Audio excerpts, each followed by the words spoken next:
Welcome to the world famous Buckeye Show, hosted by your boy Cleveland Mike and your guy Terry. College football stop, man. Terry, how are you doing, my brother?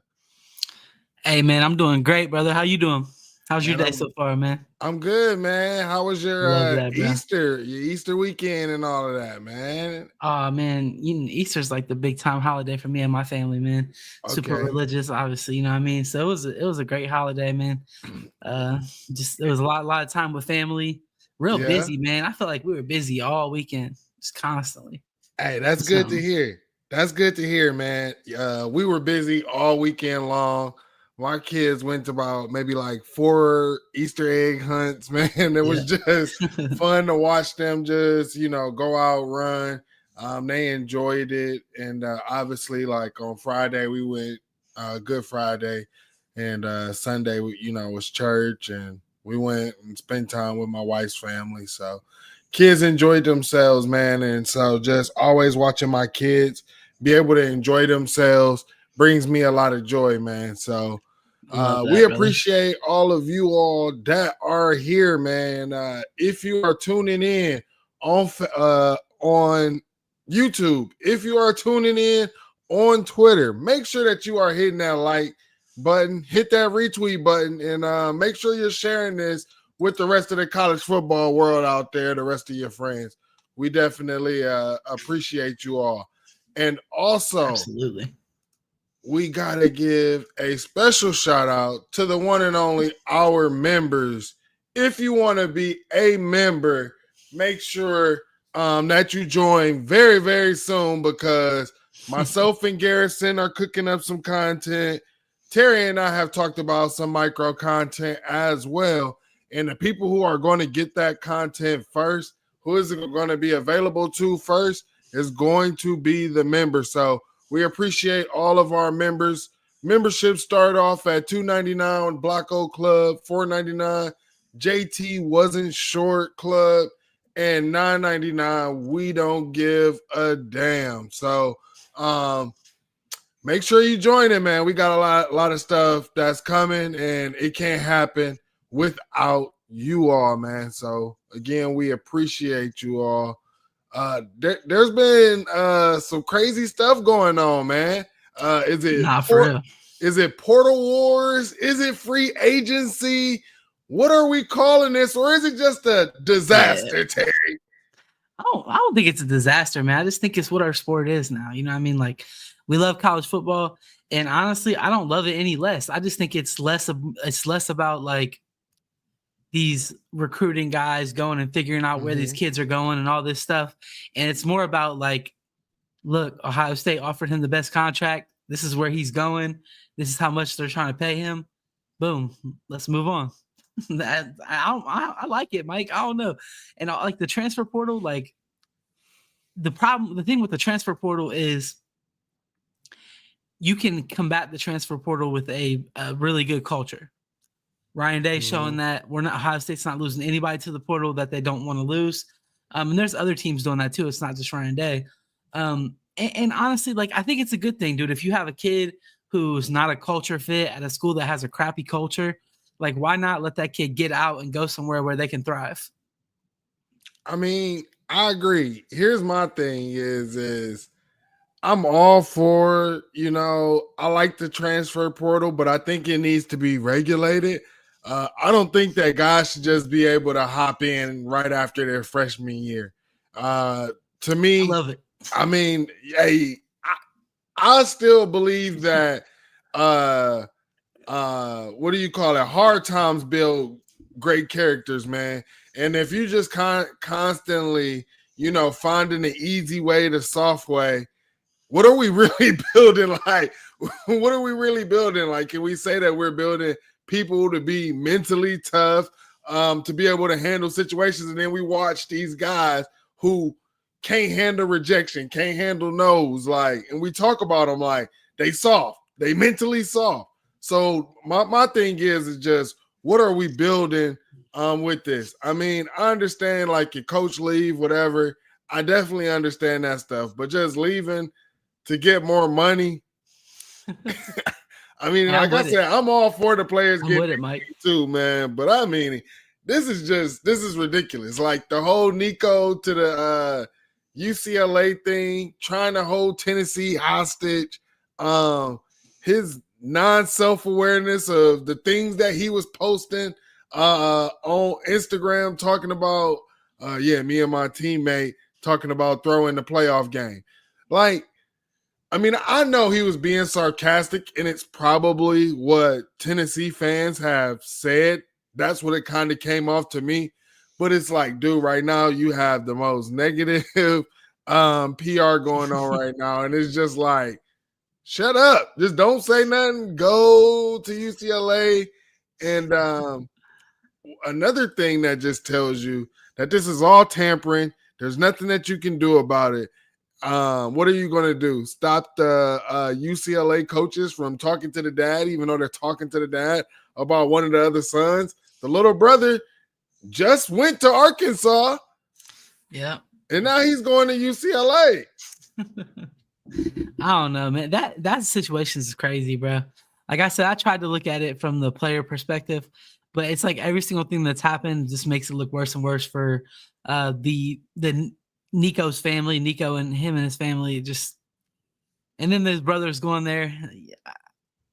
And I just saw a thing like right before we got on here. So I'm going to tell you about what I saw, but I'm not going to talk about it too much because I don't know the details yet.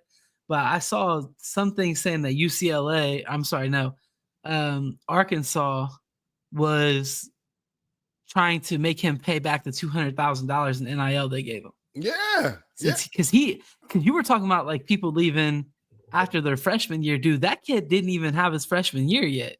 He went to Arkansas and made it from like early enrollee to spring, and then now hit the portal.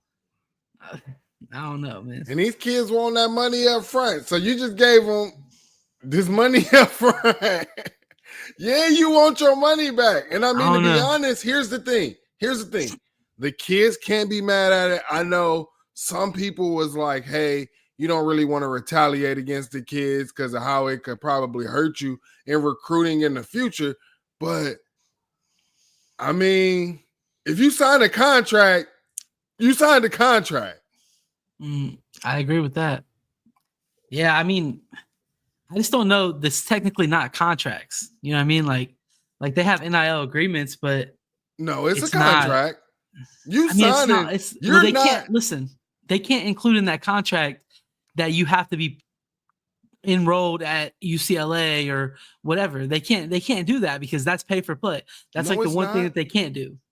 No, it's not. It is not pay for play to say that you have to be enrolled here at the school for you to receive this. That's not pay for play. Are you sure? Okay, so if that's the case, then I might be tripping, Mike. Yeah, because here's the thing. If anybody that you telling me the foundation, right, is going ahead and signing contracts with kids that is saying that no matter where you go, I'm still gonna pay you. No. But I'm saying if you don't have that clause in there, that kid can say, hey, now I'm gone somewhere, but you're still on the hook because you don't have that clause in there. And I'm telling you, I don't think someone who's signing over 6 figures or 7 figures is going to sit there and say and not have it. You have to be a resident in Columbus. You have to be going to Ohio State for you to receive this fund. That's not pay for play. Pay for play is you have to be on the Ohio State football team.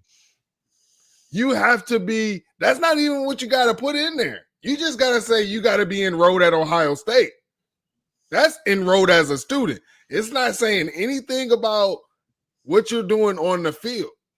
So what you're saying is, do you think that teams are not doing this or are doing it wrong? Because there's obviously kids hitting the portal and even though they already have these NIL agreements, they're still hitting the portal and transferring to different teams. I think that the schools have been scared to retaliate until now. They shouldn't be. Just do it. But like I said earlier, they felt it might hurt them in recruiting, right? Like, I mean, you sign this deal with this guy. Boom, he gets his money. He doesn't even touch the field, doesn't even help you get to fall camp. He doesn't even make it to fall camp, Terry.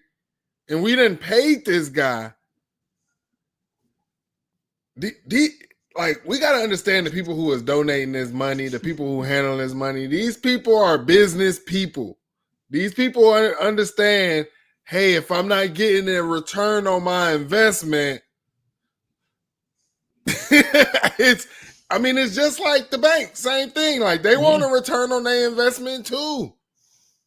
No, Everybody I does. agree with that. I agree with that. I don't know, man. Like, it's kind of like the Wild Wild West. Kids can do what they want to do. I mean, and I think that the market is kind of stopping NIL departments for the most part from just doing what they want to do, just simply for the fact of, like, there's not too many teams out there that are just going to, like, extremely overpay for one or two players.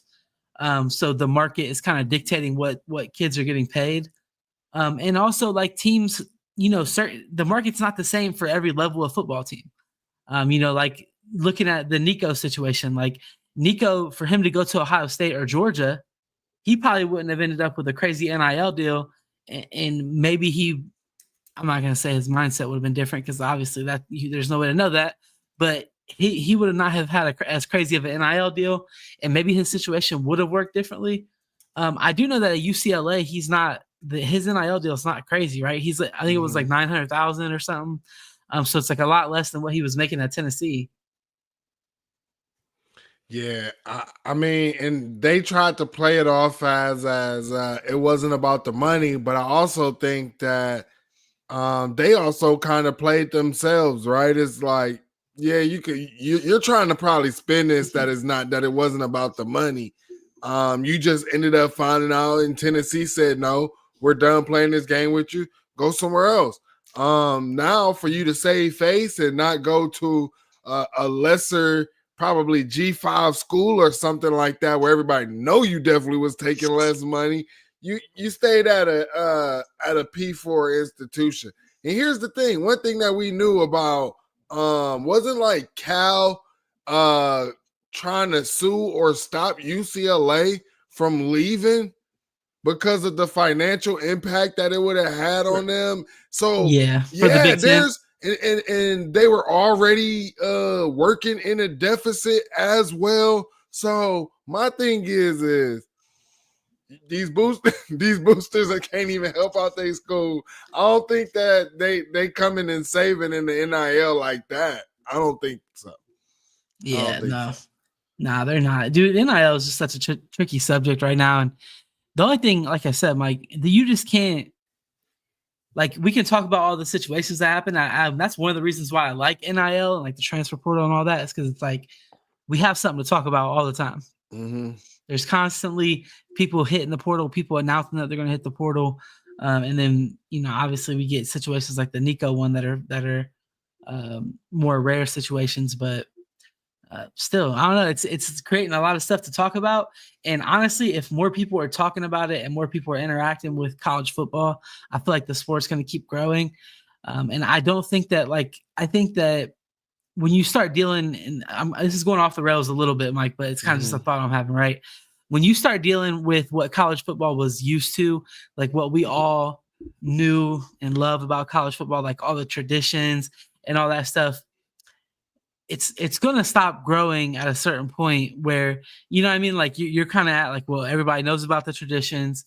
These are the traditions we have. And then they change things like the 14 or the 12 team playoff and all that stuff. That's making things more NFL like. But I do think that the new model with, like, the NIL, the larger playoff field, all that stuff, I do think that that's going to ultimately lead to, like, extreme growth in college football and, like, the like amount of people watching it and stuff like that. So just, again, that was just kind of a side thought that I had just now as we were talking about NIL and all that good stuff. I do think that college football is just going to keep growing and growing because of this. Yeah. It definitely is, man. I guess we've been talking for multiple years. When they gonna put the guardrails up? We still haven't seen it, so it has been the Wild Wild West. But Ohio State had some potential targets, man, and one of them we lost, right? We were hoping that we got the Syracuse guy, Watson. We lost him to Texas. You got former Ohio State D-line coach tweeting, recruiting is 24/7. He's out here just tweeting up a storm. But the crazy thing about this to me that just makes no sense is Texas signing 5 to 6 D tackles out of the portal, including our very own Hero Canoeing down there. And I mean, my thing is this, like, they brought in a freshman All-American like Hero Canoe. What position do you think you're about to be in, my guy? Yeah, with the Texas thing, Mike, like it to me, the way that they're recruiting D tackle and the fact that they got that kid on campus and got him committed so fast, when you know that recruitment was an NIL recruitment, what that tells me is that Texas knows that their defensive tackle position is really bad right now, and they need to try to get as many guys in there as they can. Like, dude, could you imagine adding 4 or 5 guys to any room at all on your team? That you don't even know what that room's going to be at all once you add 4 to 5 guys to it. You don't know what the culture is going to be like, what the just basically all that. You know, I mean, you're changing. They added those guys in the winter. They done been there for winter conditioning. They done been there all through spring ball, and just finishing up spring ball, and you feel that you need a 6th. Like you need another one. And it's a guy who they had to pay a lot of money to get there. So it's not like they just got this kid on the low and was like, you know what, cool, this guy, you know, he's gonna be. That's not how it worked. You know what I mean? Like they actually had to go out and pursue him, which makes me believe that what they have in their room right now is not something they're super excited about. And I know Ohio State's not either, man. And like, there's other guys out there that we're going to be going after. But like, I don't know. I don't think that Ohio State's desperate where they need to like get into like an NIL recruitment where they need to pay a kid, you know, more than let me ask you this, Mike. That kid that went to Texas, right? What's his name? Mm-hmm. I forgot his name. I just know his last name was Watson. Okay. And he's from Syracuse, right? Yeah. Okay. Yeah. So great player, and he's got a ton of eligibility left. So let's say that kid's asking for more money than what Edric Houston is making right now. Do you give him more money than what Edric Houston is making right now? Like, here's my take on it is do you feel like you're a defensive tackle away from repeating?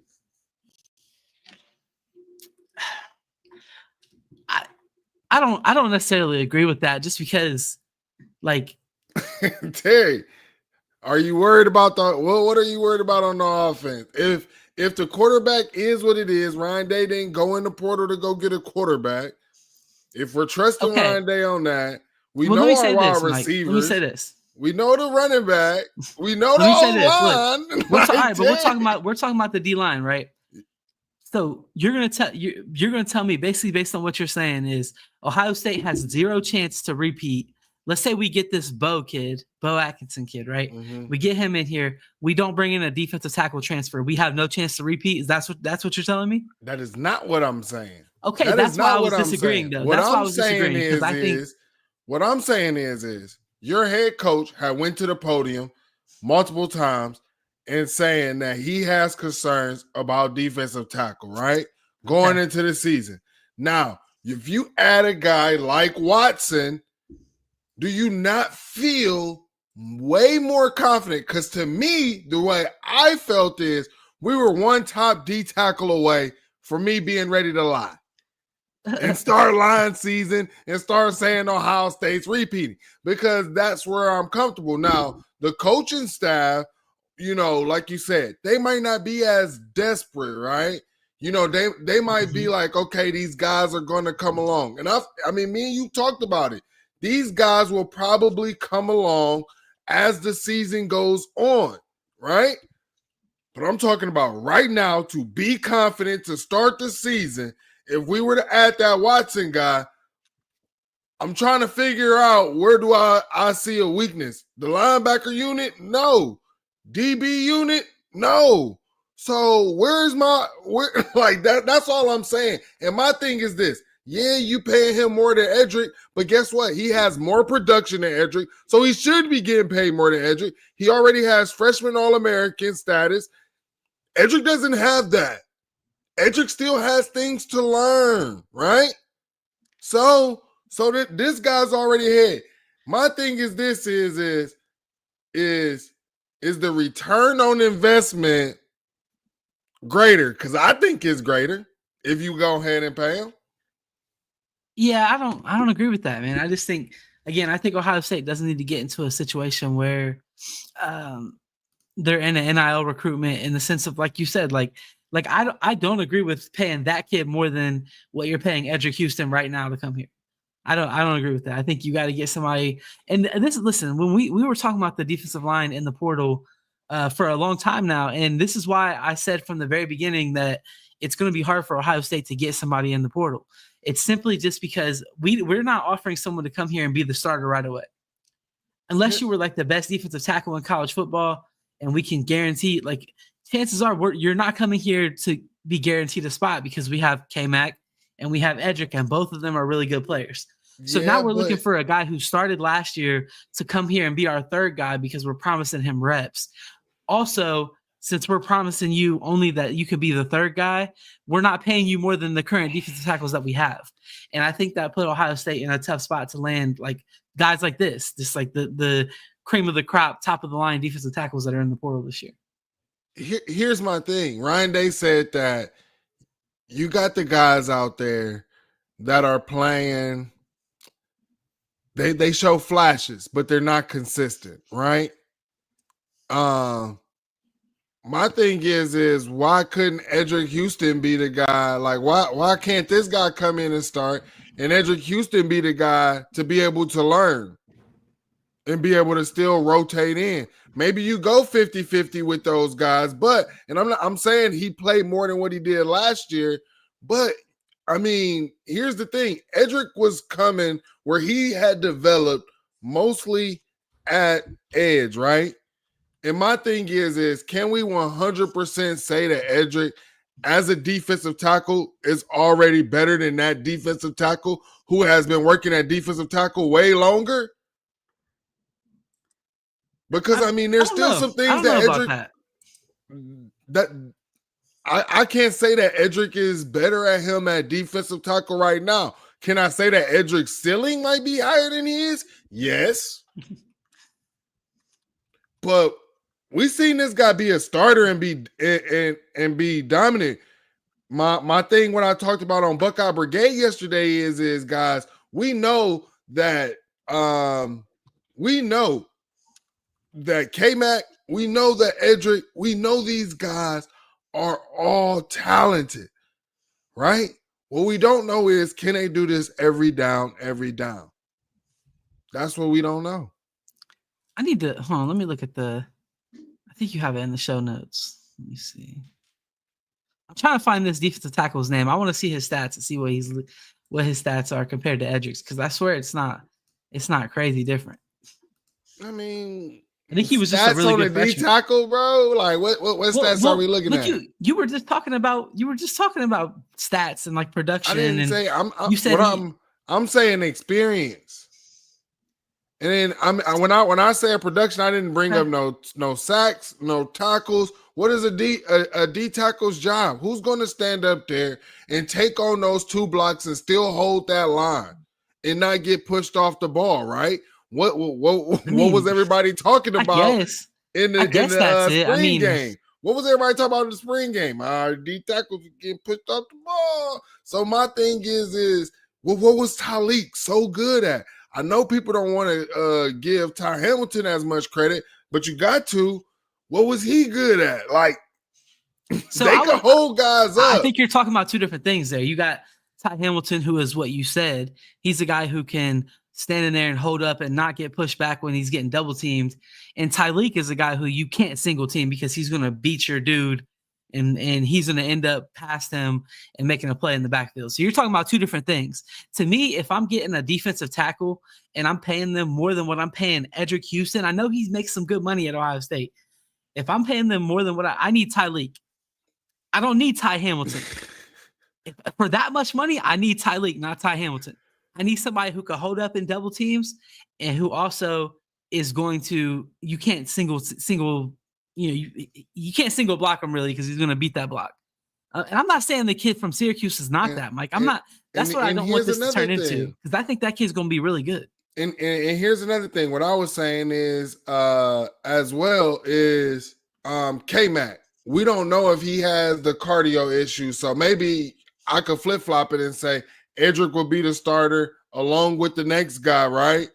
And then that way, K-Mac can still come out there and still be as effective if he's still having those, cardio issues or stamina issues. So. Yeah. I see somebody in the chat. They talking about repeating. Okay, 9-3 excuses low for OSU fans. All right, shout out Maniac, man. Maniac tripping. I see you trolling in the chat, man. Hey, the real question is, will that team up north be ranked after we just watched the spring game highlights? We will not get to watch their spring game until the Big Ten is done editing up and going through review with the team up north to see if they are okay with the final cut up. the PSYOP. So the portal closes on Friday, I believe, Friday or Saturday. So I think the Big Ten will be releasing it on Sunday. You guys can go check that out. Terry, we did see some clips. Anything impressed you from the clips? Anything, dude. It looks stinky. I'm gonna be honest, Mike. It didn't look good, man. I mean, I did see a couple throws from Bryce Underwood where I was like, okay, like those are good throws, but they were all like 7-yard throws. It was nothing. I didn't really see anything crazy like downfield.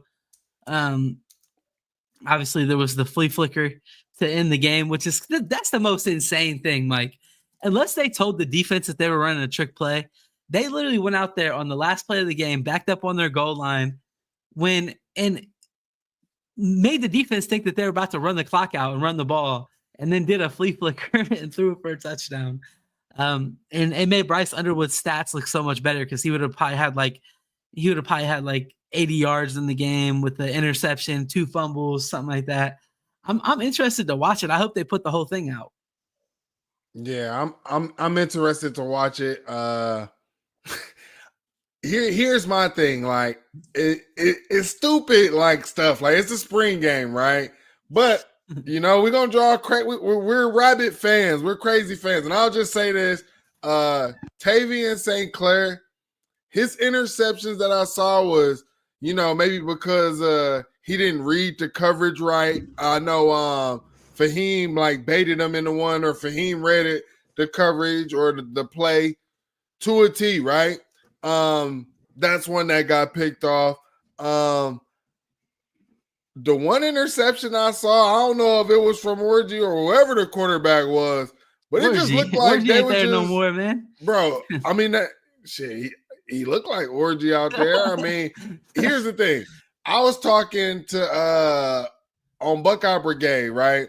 A team up north fan called in, and at the end of the show, and we was like, tell us about Underwood. The first thing that he started off with was Underwood's legs. I'm done. We ain't got to talk about nothing else. When the first thing that you talk about from a quarterback is the legs, I don't need to hear anything else. Now, what I'm saying now is obviously where they are right now. I saw a report that a freshman is possibly competing for the left tackle spot. I'm pretty sure Team Up North fans will spin it and say he's that good, but I remember Paris Johnson couldn't even do that here at Ohio State. We had him playing guard for 2 years. He only got 1 year at left tackle. So, I mean, to me, that's concerning if you're going to put a freshman left tackle out there, a freshman quarterback. There's some concerns. Now, they're going to be a whole lot better from now versus when they play us. But right now, it is looking stinky. Yeah, obviously they're going to get better, man. But I just think like for when you're Michigan and you lost 5 games last year, you kind of want to see more. And I'm sure you asked them, they probably saw like more talent at wide receiver and Underwood through dots, and the defense is just that good, and whatever. Like I'm sure that's how it is, because that's how it is with everybody's spring game.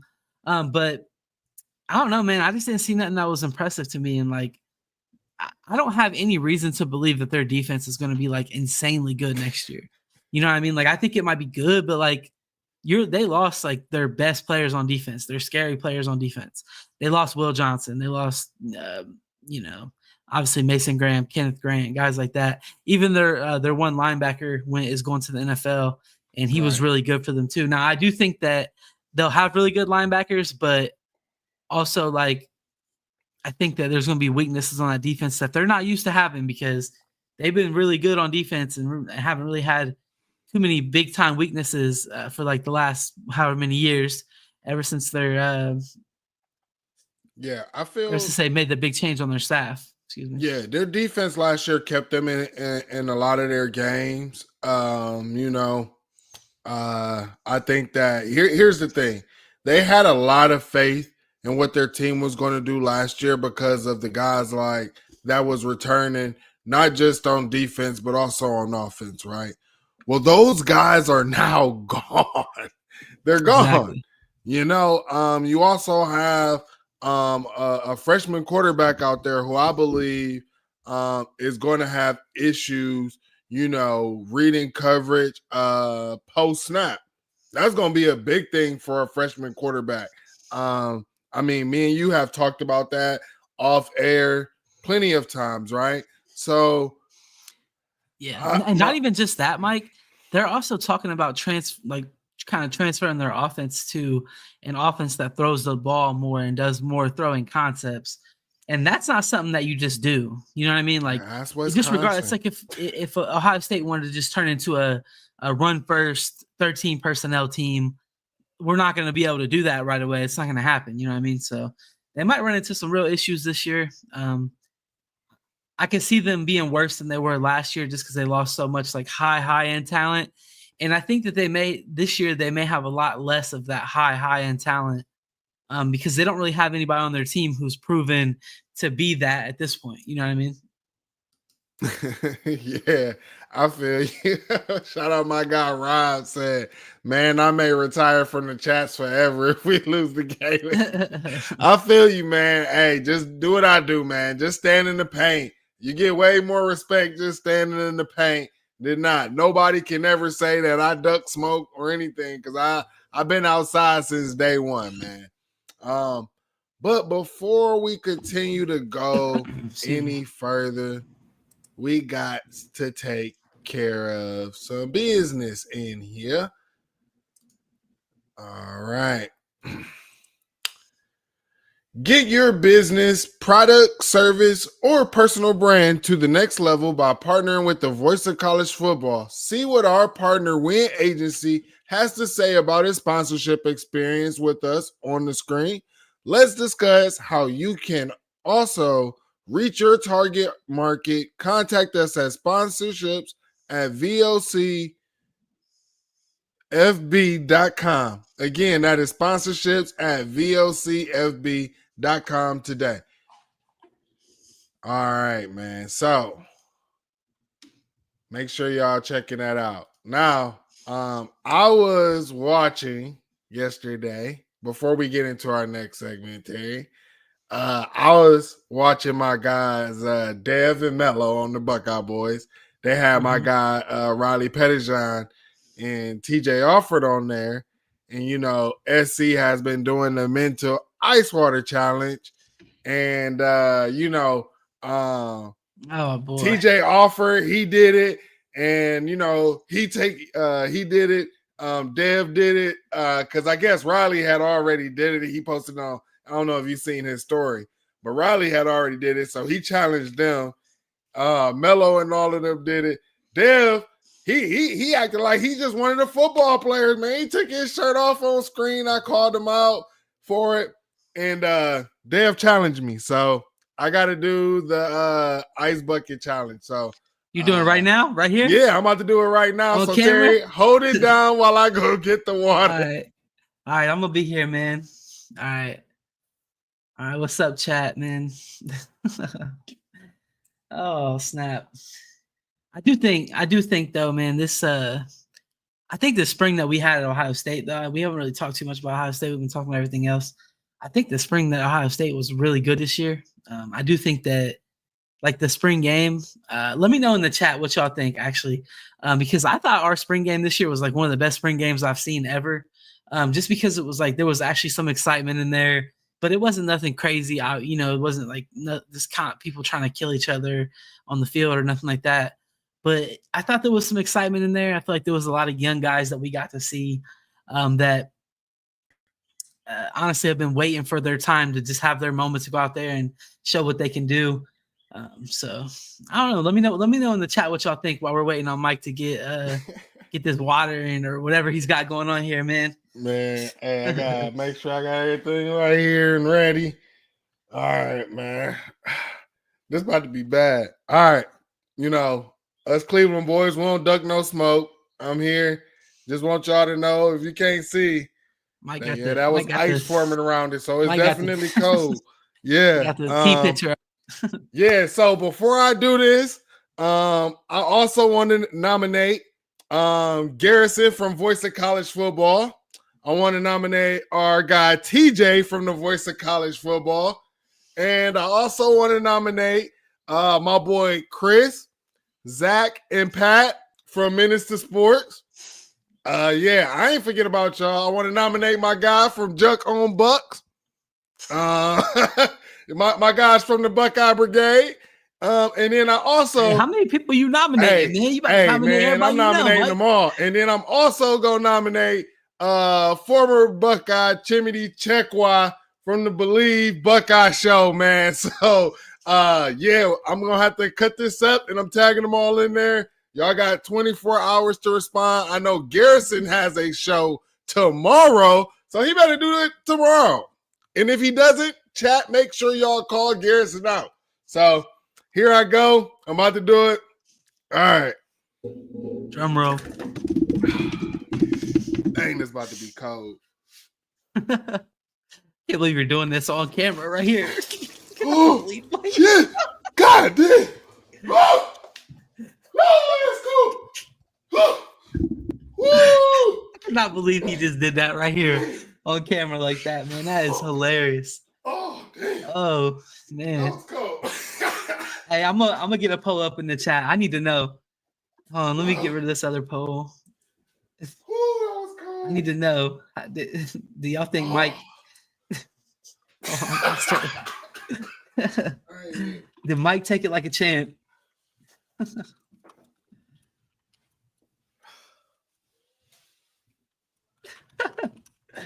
Man.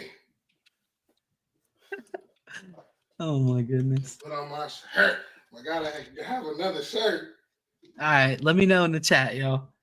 Did Mike take the ice bucket challenge like a champ? Yes or no? I don't think he did. I remember when I did that same thing a long time ago. Somebody nominated me to do it, and I did it with a 5-gallon bucket. And it was crazy. It was completely full of ice water, but that's cold, man. I just want y'all to know we did that for mental health, man. So, I dealt with anxiety in high school a lot. There's people who deal with mental health, and back when we were younger, it wasn't really talked about like that. So, everybody make sure you checking on your loved ones, you checking on the people next to you, and also make sure that you're taking care of yourself as well. Man, that shit was cold. Whew, felt like I was in Cleveland for a minute. Man.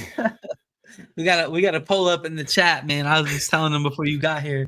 I want to know, did Mike take it like a champ, the ice bucket challenge or whatever this one's called? I know back when I did it was called ALS ice bucket challenge. But it seems like you guys are doing this for like mental health stuff. So obviously that's super important. And yeah. Just make sure you guys are checking on your loved ones, check on your kids, man. If you got kids, ask them how they're doing, obviously. Just keep doing it, man. Yeah. So TJ, y'all better be seeing TJ on his next show or whatever. He better drop a video on next. Y'all make sure y'all call him out. But Terry, man, tomorrow, does it kick off the draft? Yeah, tomorrow's the day one and then the first round, right? And then they do the day two is the second and third round, and then the rest is day three, right? Yeah. On normally like Saturday. So I'm really excited about it, man. Ohio State is hoping to break the record. The record currently right now is one school at 15, right? 15 players drafted. Ohio State is either looking to tie that or break it. Terry, I'm going to ask you, do you think that Ohio State breaks that 15 record and get 16, maybe 17? I think that they'll tie it. They won't break it.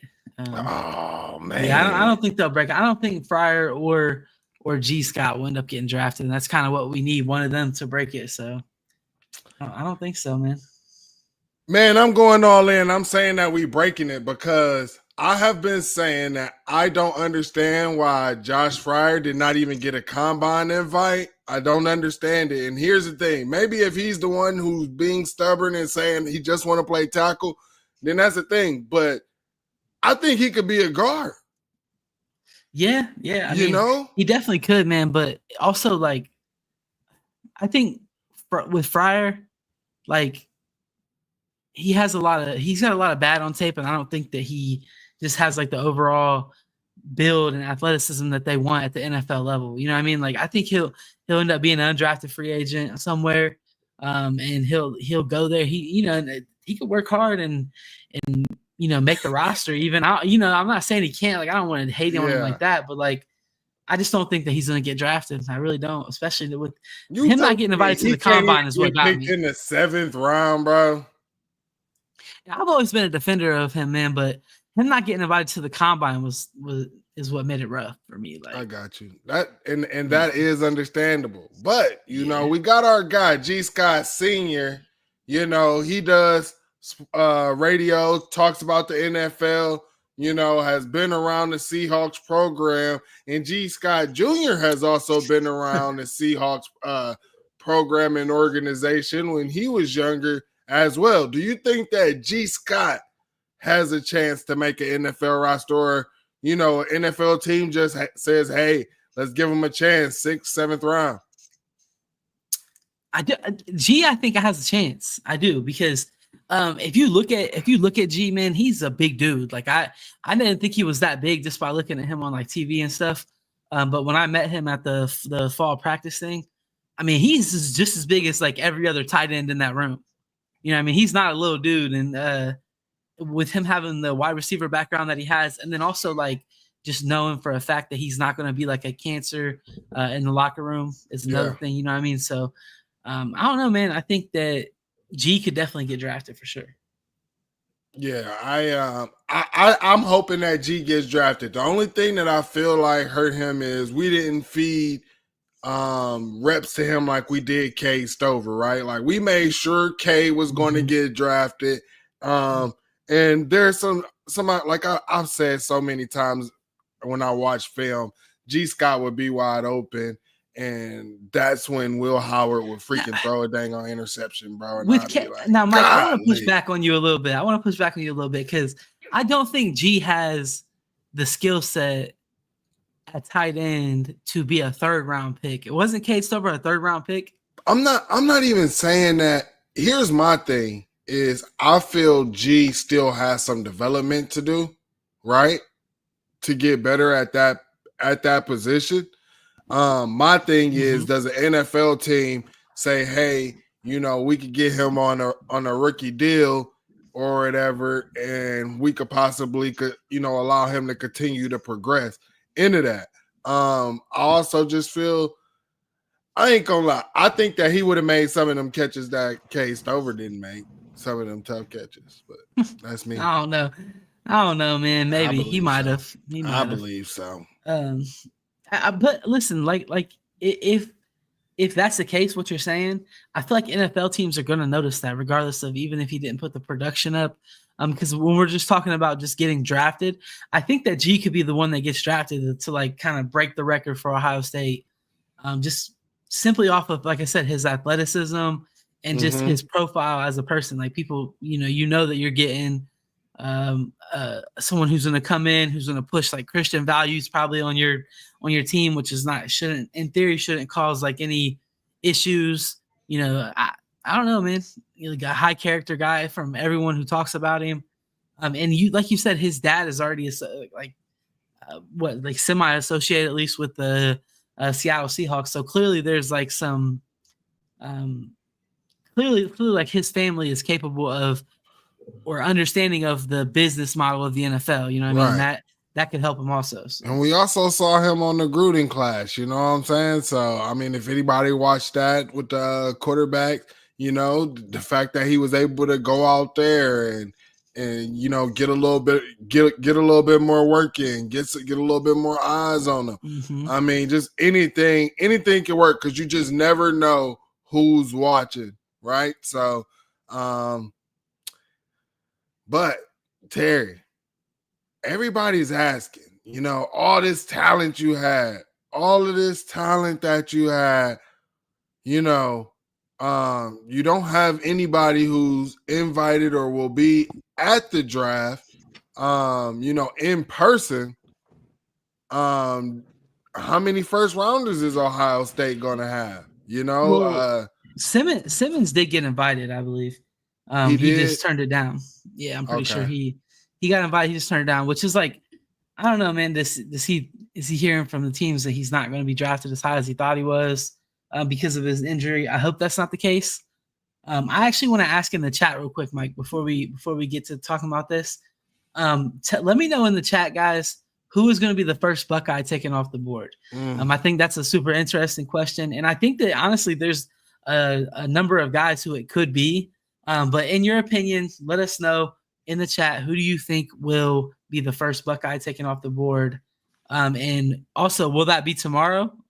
I'm assuming that, do you think that someone will go in the first round? Because I know that's even something that's been a question mark with this Ohio State Hall of guys. Is there even a first rounder?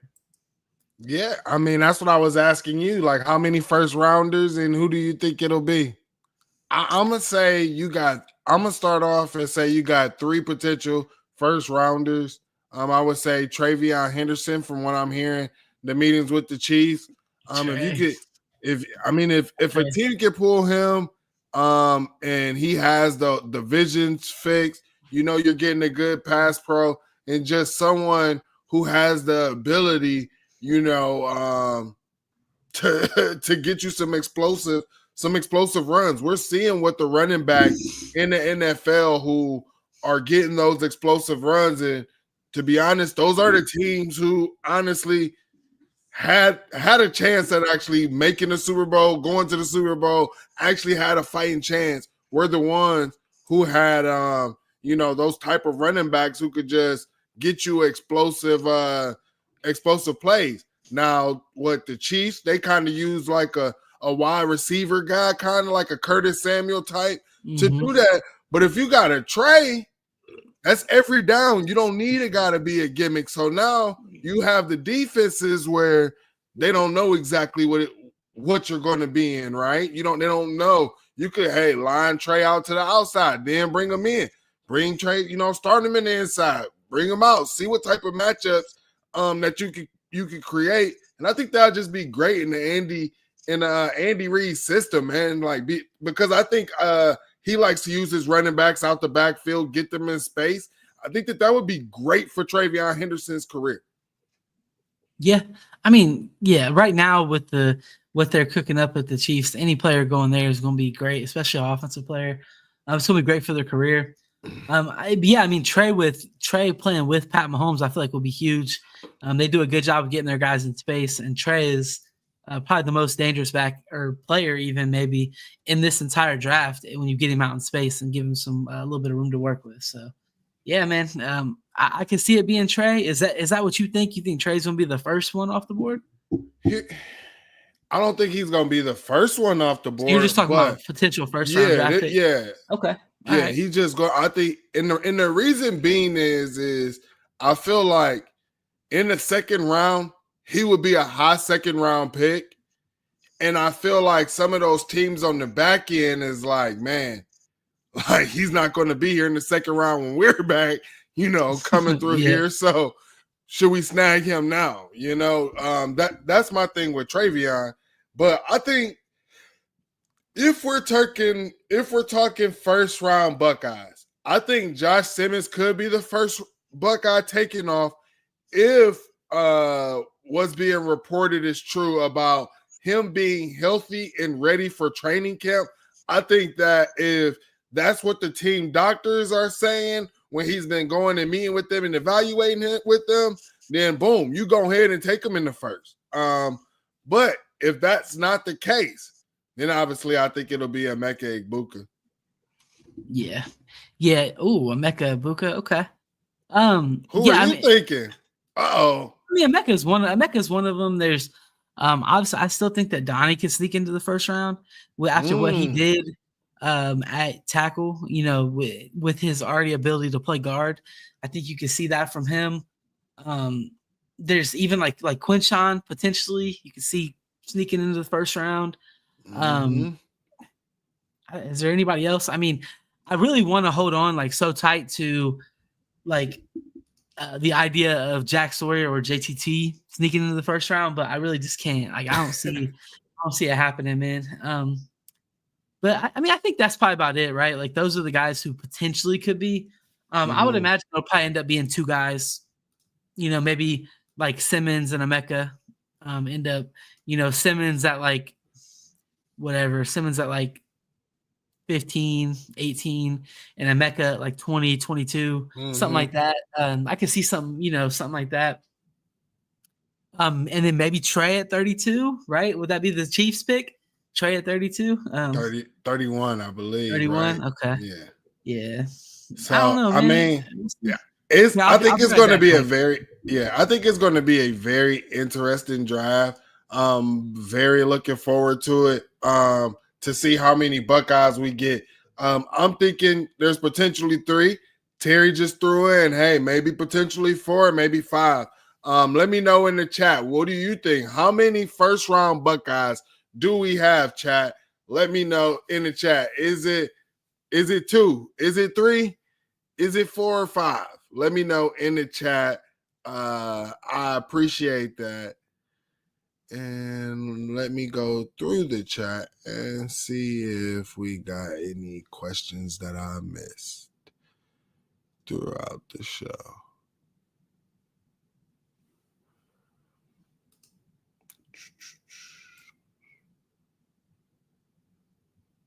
All right. So my guy said we will be all right. Texas will just be far more all right along its interior line depth. Here's my thing. I think it's gonna be our interior line versus Texas interior line, and obviously you're having to go. You're not satisfied with the 5 that you got. You had to go in the portal to get a 6. You're either playing keep away, or planning to do a hockey style change lineup, or these guys just aren't that good. And I've seen my guys already, my interior O-line, go through a gauntlet. The question is can my tackles hold up? And if my tackles can hold up, and to be honest, if we can get that run game going, which I believe we can, if we can get that run game going, I think it could be a long day for Texas. So, I mean, they have a lot replacing, man. And also, people talk about Texas. We got to play them week 1, man. They loaded up on defensive tackles, but am I worried about their defensive tackles against our interior O-line? Nah. I mean, I'm not. Our interior O-line should be real good. It should be solid. You're talking about experience. You're talking about big time game experience. You're talking about pedigree. I mean, all of it. That interior O-line is solid this year. And it's the same guys that we had last year, but they should all be a year better. So and they were really good. They were really good last year. So I don't know, man. I'm not too worried about what Texas is bringing in on the D line, to be honest, because I mean, it obviously sucks, right? That Ohio State wanted to get that kid and we didn't get him because Texas is getting him. But I think that we also like, okay, we're not getting that kid. We just move on. We need to find somebody else. If they're that desperate for a defensive lineman, they'll get somebody to come here. You know what I mean? Yeah. Our guy Robert says, I think teams who draft some of these Buckeyes could look back years from now and see a whole lot of value in those picks. I mean, for sure. And I mean, and he also agrees with my Chiefs pick for Trey. Yeah, I just think that it would definitely be a great fit. Here's my thing, like, because before you hopped off, you were talking about the Jack Sawyer and the JTT, right? And we've criticized Nose and his scheme multiple times about how, we felt that the defensive ends weren't able to play up to their full capability in Nose's defense, right? Like the defensive ends. Do you think it's a possibility that they can have better NFL careers than they did? Yes, bro. Yes, Mike. Yes, 100%, bro. Jim No's defense was so bad for them, dude. That's why I always say when we talk about the D line, I always say we need proof of concept. We need to get a defensive line or a coach in here that's going to have a defensive line kind of getting after it and making plays. Because Nose was not that, bro. He had them bull rushing the outside shoulder for the last 4 years, and everybody was calling them trash. And as soon as they were allowed to do something else, they went crazy in the playoffs against all really good teams. You know what I mean? So, and I think Matt Patricia is not going to do that. That's another reason also why I'm not like super worried about our defensive line, because you can say that we don't have depth, but we just don't have proven depth. That's it. And I know that the spring game, all that stuff, but like, do you think that our defense that we ran in the spring game was what we're going to run this year? No, it was not. Ryan Day literally said it in the press conference that they were only running 2 defenses, and it was like 2 base defenses. So like, our defensive line was not able to do anything to try to help them stop the run, and they were just getting double teamed into oblivion because they literally couldn't do anything except for go head up with the double team. And they were mixing up the double teams on them too, like multiple times in that game where you saw the second string guys get knocked off the ball. It was because they would be thinking they were getting double teamed by like the center and the guard or whatever, and then the tackle would just come and ear hole them from the side and knock them down the whole line of scrimmage. It's like I don't know. I can see that being tough when you're not allowed to do anything except for a base, like line it up and just go straight at them type thing. So, yeah, I agree with you, Terry. Well, man, I want to say I appreciate everybody that jumped in here, that supported us today. Again, make sure that you hit that like button. Make sure you hit that subscribe button. Terry, let the people know where they can find you, my guy. Yeah, just at CFB_stop on Twitter. That's where I'm at, man. And then on here with my guy Mike. We'll see y'all next week. Make sure y'all come back, please. For sure, man. Make sure you hit that like. Again, we got to give a special shout out to all of our members. Shout out Doreen, Blue Wolverine, When Stars Align, Bootzilla, Jordan Capeller, Grizz, Robert Howard, Jam OSU, Philip Buford, our guy Doug, and John Ferguson, man. We appreciate all of you all. If you want to follow me, you can follow me at 216_Wildboy on the X app. We appreciate you. Follow us at The Voice of College Football, where we're bringing you content on every social media platform. That's TikTok, Instagram, any of your podcasts. Go check it out. We are on there. We appreciate all of y'all. Y'all have a blessed day, and we are out. God bless.